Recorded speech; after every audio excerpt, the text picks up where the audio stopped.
Welcome to the University of Arizona Cooperative Extension's video on making an emergency budget. We realize that many community members may have felt financial crunch during this time, so we've created this video to assist you in creating a budget and managing your bills during this unprecedented time. Step 1. Determine your essential expenses and write them down. Check with your mortgage lender, if you have a mortgage, to see what they're offering in terms of flexibility in payment and or loan forbearance.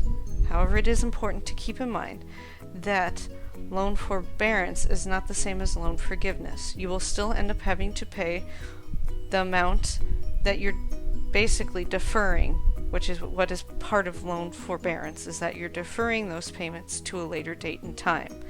Please check with the mortgage lenders on those, as it may vary from lender to lender what they're willing to do. Additionally, if you're paying rent, check with your landlord to see if they're flexible in receiving smaller payments spread throughout the month to total one monthly payment. That's better than not paying at all, if at all possible. It's better to pay something than nothing. Next, call your electricity, natural gas, water, internet, cable, and phone providers to see if they offer any financial assistance. If there is any financial assistance available, go ahead and write down what that is and if you qualify for it, and use that to help determine the order in which you would pay those bills. Once you have all of this information, prioritize your bills. Step 2. Laying out the budget. Start by identifying money sources that you have. This includes money in savings, which includes money in an actual savings account, or any money left over in your checking account from the previous week.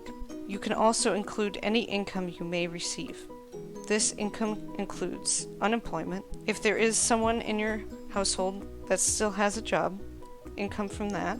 SNAP benefits or WIC benefits for food, disability, Social Security, and child support. Also types of income that you'll want to include on your budget. Step 3. Creating the budget and putting it all together. In our example here on the slide, we have week 1 and week 2 listed. We're looking at having you work with just individual weeks, as things change and vary from week to week at this point. You'll see in both of those weeks that there's areas for listing your savings, your projected income, and the total. List any savings that you have either in a savings account or any money left over from the previous week. Then write down any total number of projected income dollars that you'll have. So this could be unemployment checks, as we've mentioned before, or other types of income.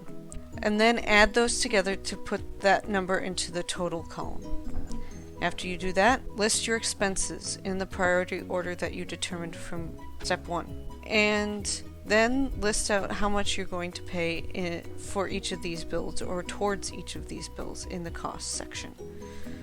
From there, keep what is called a running total or cumulative total in the last column.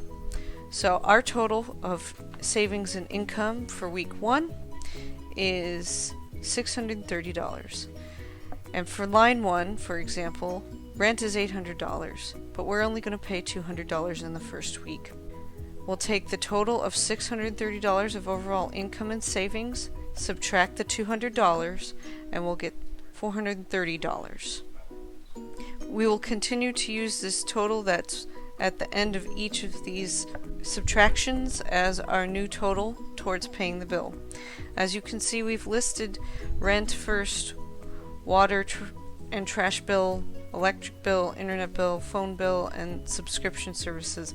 These are listed in just an example order. This may not be the priority order that you determine based on step 1. Moving into week 2, you will take any money left over from week 1. In this case, we didn't put that there was any food purchase, so we'll just carry over the $220.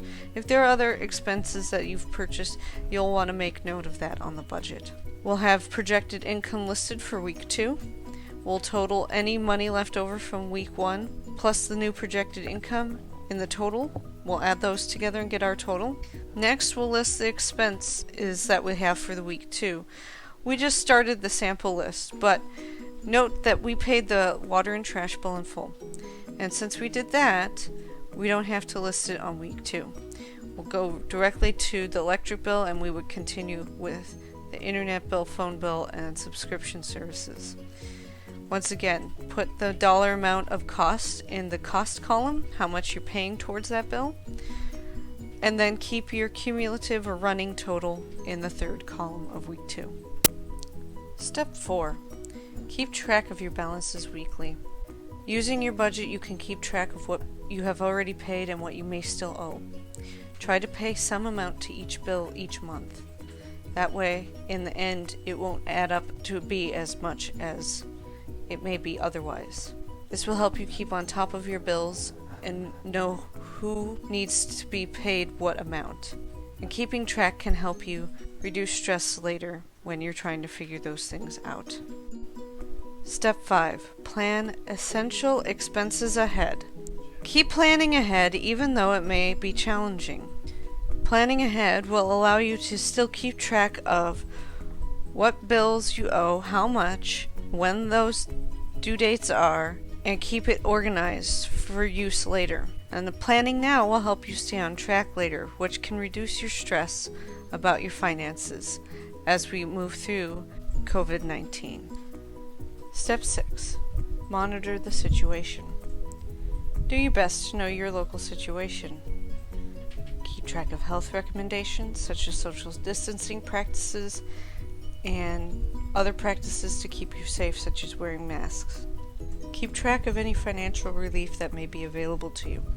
Currently, the federal government has released an economic stimulus that allows individuals to receive $1,200. Families with dependents may receive more than $1,200. You will need to check the IRS website at irs.gov to get more details on what families may receive. Do your best to just track these items once per week. It can get overwhelming if you are trying to track these things every day. More information can also be found at extension.arizona.edu. Thank you for watching our video. You may get more information about the University of Arizona Cooperative Extension at extension.arizona.edu. You may also find county-specific information by searching your Arizona county.